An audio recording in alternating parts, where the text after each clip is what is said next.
wetu anapatikana tunapomtafuta. He will give you a sign to show that he has answered your prayer. Praise the name of Jesus.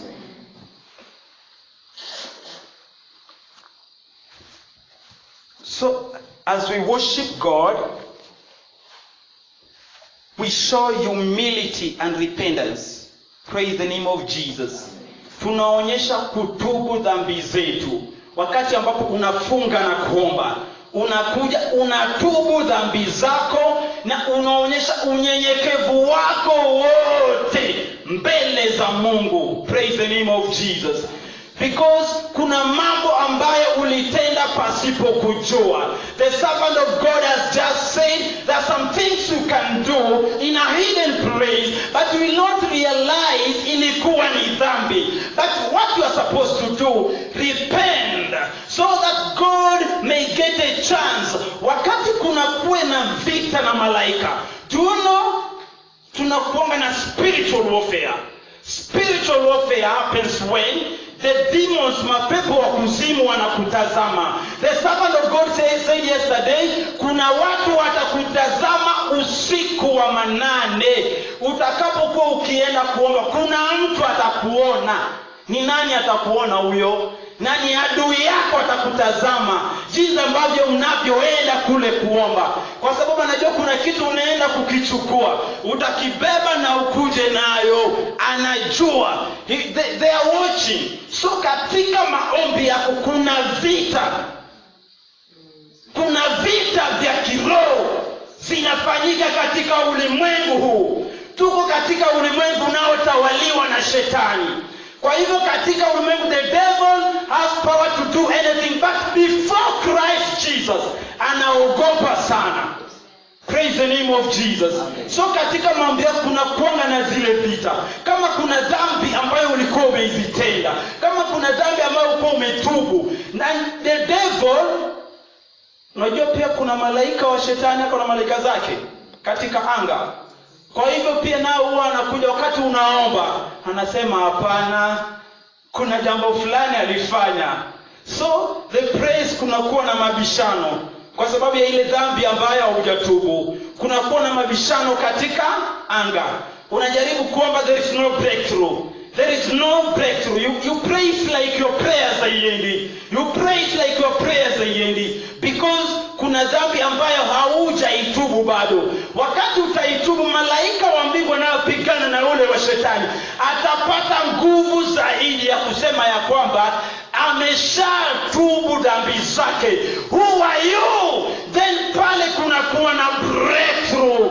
When you pray unaenda ukizama. Unapoomba unaenda ukizama. When Spirit of God gets the chance ya kukuja na kuingia kwako, then you start speaking. You're speaking. Even if it is possible, God takes you deeper and you speak in tongues. You start communicating with God. You listen what God says. Praise the name of Jesus. Amen. So the main point there, you have to repent and show humility. Hallelujah. Amen. Then another point here.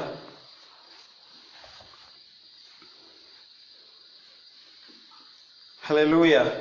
I know God knows there's something that you desire, but the servant of God has just challenged us that there is something you desire, but it is not good before you. It is not good.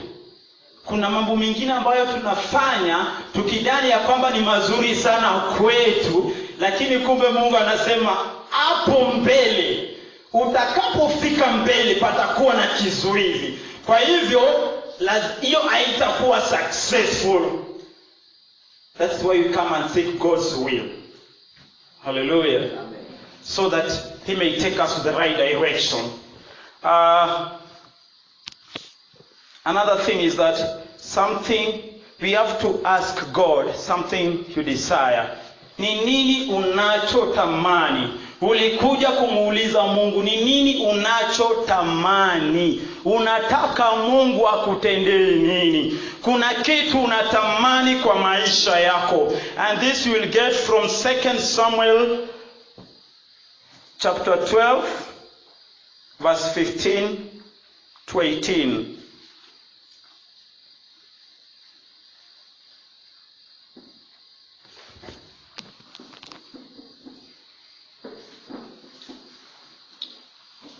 Second Samuel chapter 12 verse 15 to 18.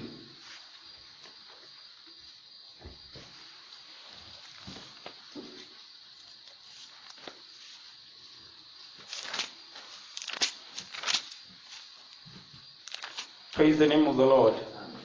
Here the Bible says,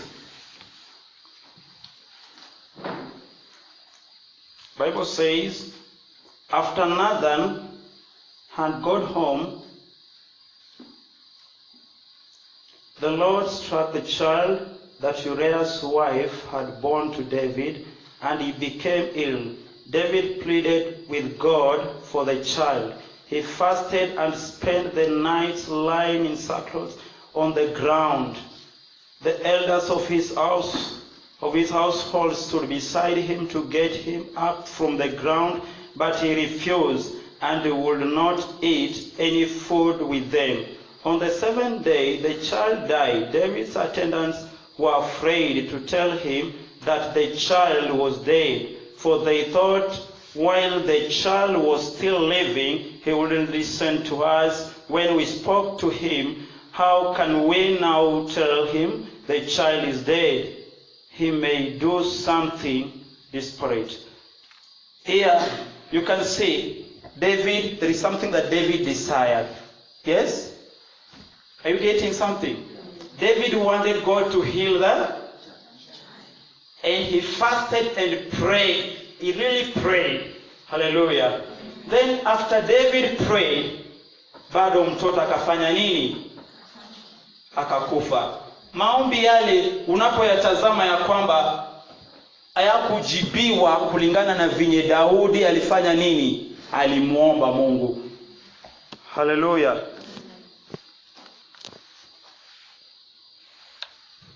Jinsi Daudi alivyomwomba Mungu ya kwamba mtoto wangu apone, asikufe. But he died. So sometimes God will have to correct us and show us the way. Praise the name of Jesus. Amen. So that is why you have to allow God's will to be done. But here ukifuatilia historia ya Daudi, kulingana na alipotaka Mungu amponye yule mtoto wa Daudi,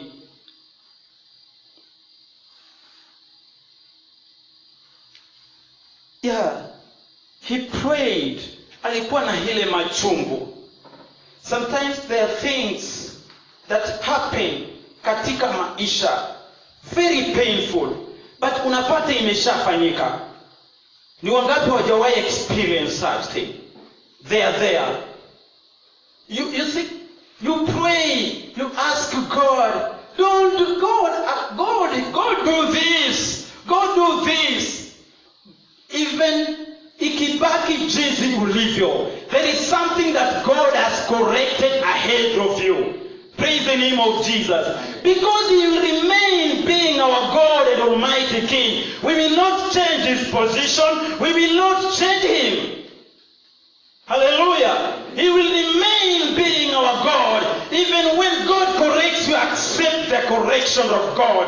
And come and humble yourself. Hallelujah. God will answer your prayer. He knows how he will motivate. He knows how he will make you happy. So, everything that we ask God something that you desire. If there is something that you desire, it doesn't mean that God is not going to answer that prayer. God is going to answer that prayer so that you glorify his name. Hallelujah. And sometimes it depends, what are you asking God to give you? You can find that unapata kuna mtu ambaye amekosea mwingine mahali. And you come and pray, may God punish this person. You have forgotten there is a word of forgiveness. You have come, Mungu, just punish this person. There is a prayer of discipline. I will mention here. There is a prayer of discipline, ambayo the discipline inafanyika kwa waganga. Waokoke ama wakufe. That is called the prayer of discipline. So, there is also a prayer where when you make a prayer, make sure you have come with a good item of prayer. That when you pray and ask God, he will answer your prayer. First of all, check on it. What are you going to present before your Father? Will you go to present before your Father that your brother amefanyia jambo fulani tumuue? Is it possible for your Father to respond to that? It is very impossible. So before even you come before God, check your items of prayer and ask God, let God's will be done. And if you ask God like that, remember there is God's will. Hallelujah. He is brighter than us, and he knows the answer of your prayer. He has it already. Hakonayo. Praise the name of Jesus. Yeah, I thank God. So the last one, there is a prayer. You can just about know. You can also write just write Judges 20:26. You will read that alone about God's will. Praise the name of the Lord. God's will in our life. Then I want to read the word of God about discipline, developing a discipline. From 1 Corinthians 9:27. Developing a discipline. And he bought an...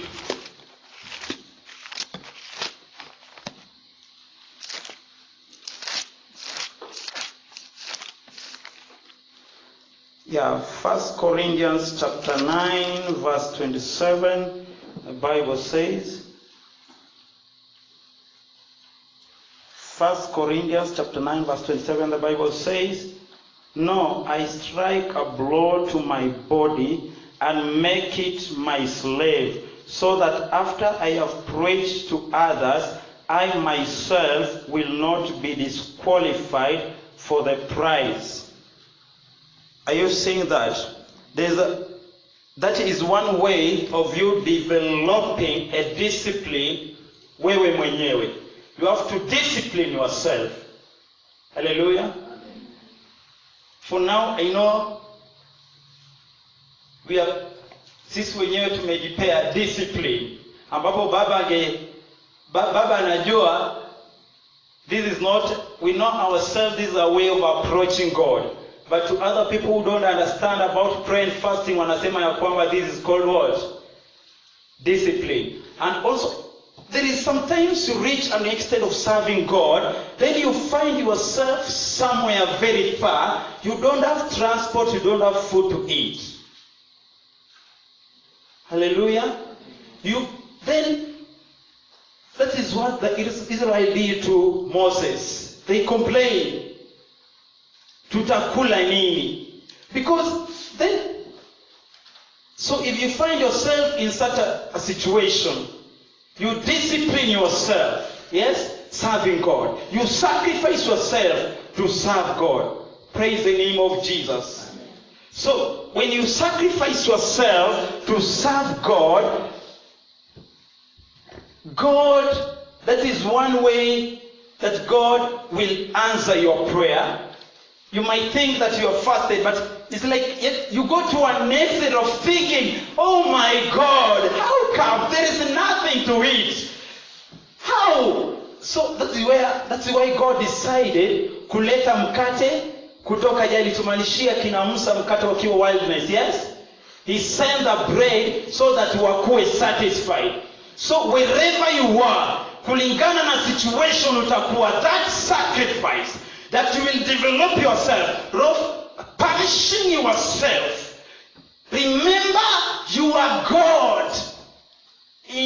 taking care of you. Hallelujah. God will send an angel to protect you. God will send someone just like to protect you and take care of you like a brother. Hallelujah. You might go to Tanzania, you might go anywhere, but you find yourself in a situation you don't have transport, you have nothing to do. Let me tell you, it is very good and so sweet to live in the presence of God and under prayer and fasting. Because God will take care of you. Mahali popote utaenda, God will protect you. Hallelujah. God will provide a way forward. And God's will be done in your life in the wilderness. It is not only Moses that God did. God knows in this generation we are serving Him. And once we find ourselves in such a situation, God will reveal Himself. Praise the name of Jesus. Amen. Hallelujah. So, we want to pray. We want to pray that God may help us, that God may strengthen us. I just want to read the word of God here from the book of 2 Chronicles chapter 7. There are things that are happening in our nation. And the Lord, our God, is a faithful God. Tonight, tunataka kushika atmosphere ya Kenya. Tunataka kuharibu nguvu za anga za Kenya. Our Father told us that when my people who are called by my name, when we pray, He will do what? He will answer our prayer. Hallelujah. I thank God.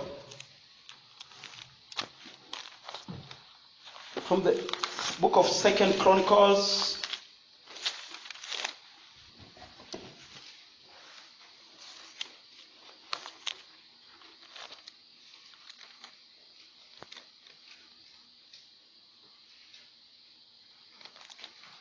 tuko hapo.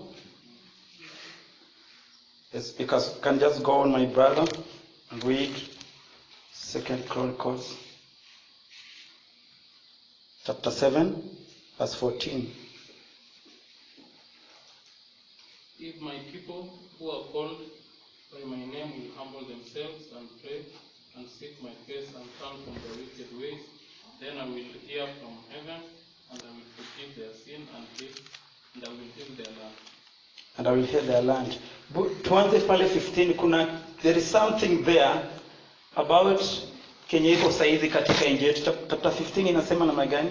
Verse 15, sorry. Now my eyes will be open and my ears attentive to the prayers offered in this place. I have chosen and consecrated this temple so that my name may be there forever. My eyes and my heart will always be there. Hallelujah. Jesus says, my heart, Jesus is here already. Hallelujah. Even if things are happening in our country, our God Jesus is already present here. Hallelujah. He wants us to see, if I punish these people, will they take action?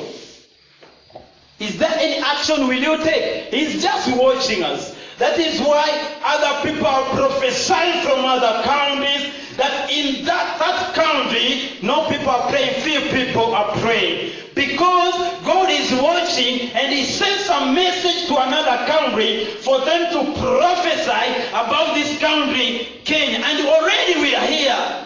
Jesus is here watching. Hallelujah. And now because Jesus is here in Kenya, our Lord Jesus is going to answer our prayer tonight. In the name of Jesus Christ.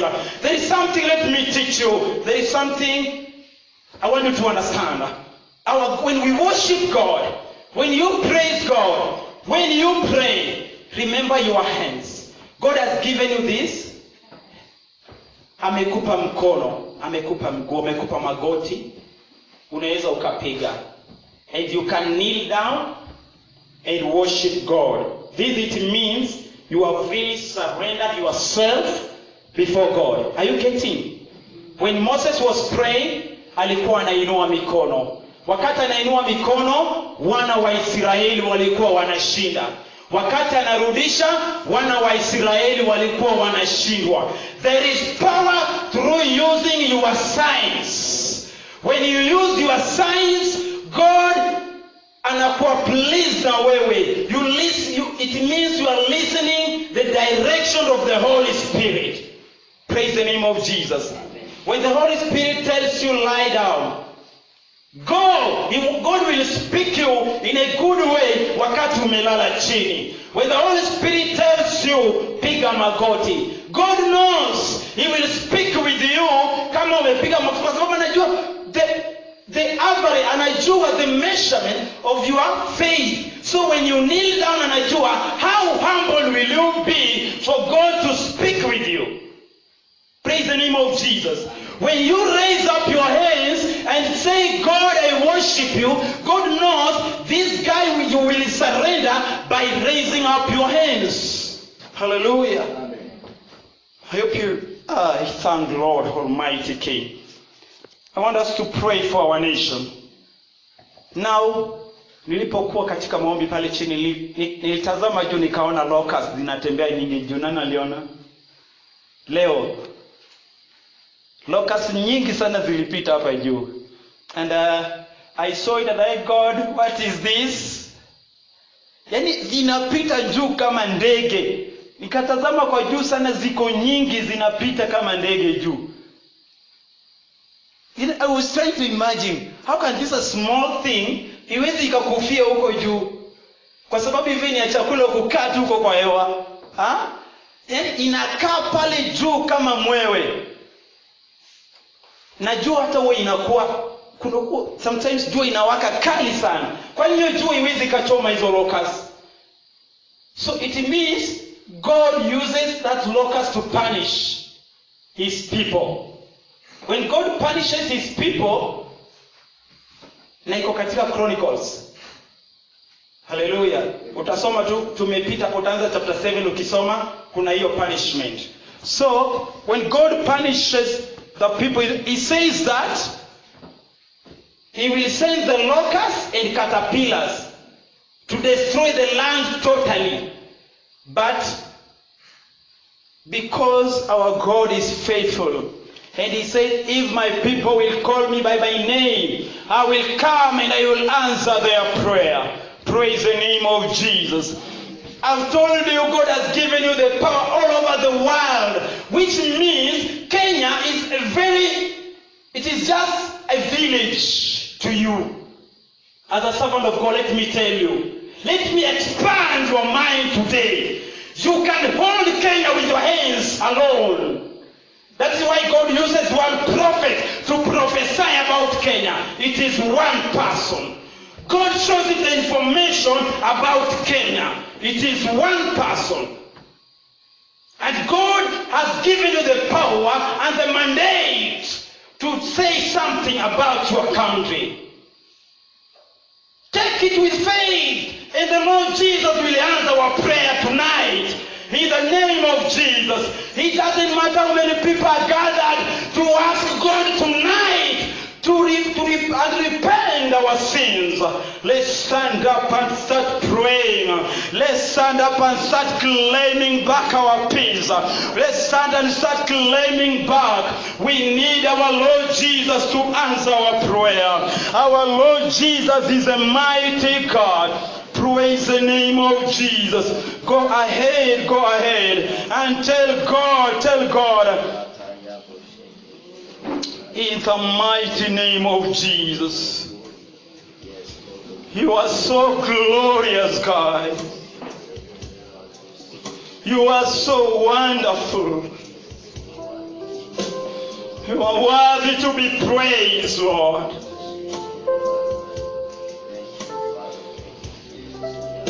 Hallelujah. Tunakuabudu Bwana. Tunakutukuza mfalme wa amani. Let's go ahead and tell God something about our nation. We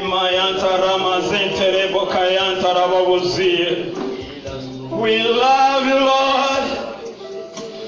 We worship you, Jesus.